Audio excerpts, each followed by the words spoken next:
Alright, this is going to be a very quick blurb type video because, well, I want to show you something that's a little more cursed than a lot of cursed things, because I'm currently preparing for another project that is hopefully coming soon. It really depends on whenever it's going to be arriving to my locale, but I think starting this machine up will pretty much tell you exactly what it is, because the item that would give it away slightly is out of frame. So, go and turn this iMac on. That is the wrong side for the power switch, so I'm gonna have to kind of awkwardly reach around this side. But while I do that, I will fill in with some commentary. This is a original Core Duo iMac, and it's currently running Snow Leopard. And for some reason the speakers have blown out. I do not know why. They worked perfectly fine before, but now they are completely kind of boned, and I do not know why. I might be able to get some replacements, but I do not know that I care enough to do so. So we are not booting into Mac OS X. We're booting into Windows XP, and because this is a very convenient Windows XP machine, I have it sitting back here normally.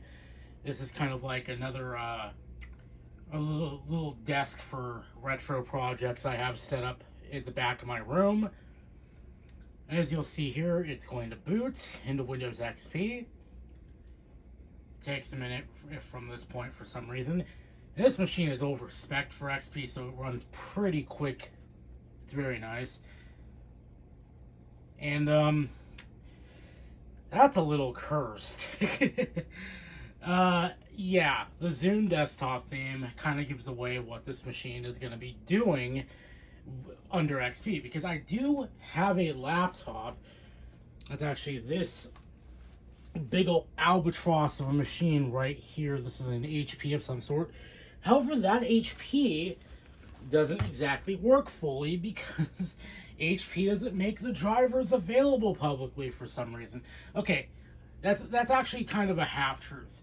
They do, the site lists the drivers for that particular model, but for some reason, it makes you go through this stupid thing where you have to, like, select your model, or you type in the model's serial number, which the serial number is not what it's asking for. Not at all. What it's asking for is the model number, but it says serial number. Then it tells you, we can't find drivers for your device, which I guess it's trying to look for Windows 10 drivers. So you select Windows 7, then it just gets caught in this loop of, HP is processing your request. Please wait up to 3 minutes, and it never completes. So you never get the drivers. So I actually had to, like, run Specky on it and find as many drivers as I could, and there's still a lot of stuff that isn't, like, coming up properly. So getting that thing running fully is not going so well under Windows 7. Now, I could run Windows 10 on it, but that kind of kills the point of what I'm trying to do here, because, I mean, I'm trying to do Zune stuff, because if we go over here, we have the Zune client installed, and I actually do have my Zune connected, my Zune 30 right here, and it's not really a 30 anymore, it's actually a Zune 80 now, because I've upgraded the hard drive in it, and actually that was a complete fluke and a half. I think I talked about it in the Zune 30 video, I can't remember, but I actually just popped an 80 gig drive from an iPod Classic into it, and it worked perfectly fine. And I actually posted on the Zune subreddit, and they said, well, you got lucky getting that to work, because Zunes are very picky about what drives they like to use. So, hey, it worked, I'm happy. And unfortunately, that means flash modding one is kind of a little bit of an expensive proposition, because they take these SSDs that cost just a load of money. And we'll get to that in a little bit. I might talk about that in a second. But yeah, so I have XP in 7 for this because Yeah, you can run the Zune software on Windows 10. The problem is Microsoft hasn't updated it since Windows 7 went out of print for the most part. So you are using software that is at least 8 or almost, well, at this point we're almost 10 years removed from when Windows Phone 8 started appearing. So I think that was like the last time it was actually really updated. And you can't even get this stuff from Microsoft anymore. Like, they don't host anything with the Zune. You actually have to go look for the software from people still hosting it because it's completely gone, as is the firmware and all that wonderful stuff. But the problem is with Windows 10, I guess Microsoft has been removing some of the back-end stuff that the Zune needs to copy music over. So whenever I'd go to my Zune, and one of the things I did already, as you can see, if you get the name, you get the name, and you're awesome. But one of the things you need to do when you first get a Zune is you need to go to, where is it? There should be,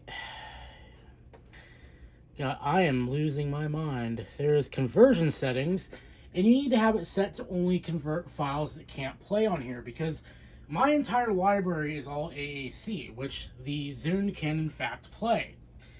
The problem is something has gone wrong in later versions of Windows 10 to where it somehow thinks a lot of them won't play and it won't copy them. It'll try to convert them and fail. Or maybe it will convert them, but they'll be like 128K MP3s or something, or WMAs, and it sounds like garbage at best. So on Windows XP and Windows 7, this all works as is normal. Everything copies perfectly fine. I actually copied my entire music library over to this machine, and it works great. It actually copies everything. It doesn't try to convert any of my files, because all of it's AAC or MP3, which, again, the Zune can do perfectly fine. And pardon my cough there. This is unedited, so you're going to hear that part for sure. And it all just works, which is kind of unfortunate that Windows 10 doesn't. And I know you could spin up a VM for this. The problem is I don't like dealing with VMs. I like to run stuff like this on bare metal if I can. And because the Zune software is so intelligent at actually picking up newly added files, what I could probably do is actually just keep the library on the network and link multiple devices to it if I so please. But yeah, this kind of gives away the next project a little bit, because I do have another Zune coming that I plan on messing with a slight bit. And I do want to actually, use it as a music player for a bit, because I really do like the Zune to some extent, even if the iPod was kind of superior in a way. I think the Zune is one of the better third-party music players out there that wasn't an iPod. So yeah, I say third-party as if like the iPod is the first party, but what I mean is like the iPod pretty much commanded the market, and it was one of the better non-iPod options you could have gotten out there. I know Creative also made stuff. I've never messed with a Creative player. I probably should at some point. But yeah, this all works perfectly fine. And actually, I have this patched up to Service Pack 4, which is an unofficial service pack that kind of rolls everything up into one final update for Windows XP, so you don't have to worry about like going to find all the updates, because you can't use Windows Update anymore with XP. It's just gone at this point. In fact, we can go ahead and go start and go all programs, Windows Update. It'll pop open IE, and it might actually work now, because now we're on Windows Internet Explorer 8, but Windows Update is probably not. Yeah, it's just gonna break. It's not having a good time. But yeah, we can also go to my computer. Properties. I have 2 DVD drives, because I actually have one connected over USB. And we can see that we are running a Core Duo, or It doesn't know what this is, which is weird because the Core Duo was released before Windows Vista, I believe. So XP would have had to know what it is. But 2 gigahertz, 2 gigabytes of RAM, which is perfectly fine for what I'm doing with this machine because, again, this is a 32-bit machine, so I can only really realistically go up to 3 without hitting any limits, or I think 4. But again, XP, I've made XP run in 512 megabytes before, and it's been perfectly fine. So I don't really see the problem here. I mean, this is just a machine for syncing up music players, because, I mean, I do also have iTunes on here, but I need to get set up. But yeah, that's really it. I'm going to shut it off, and yeah, that's really it for this machine. I'll hopefully let you guys know when I get a little more concrete of a date for when I'm going to actually be doing Zune messings around with kind of stuff. And yeah, hopefully you enjoyed this little quick-ish video that's completely unedited for once. And I'll see you guys later.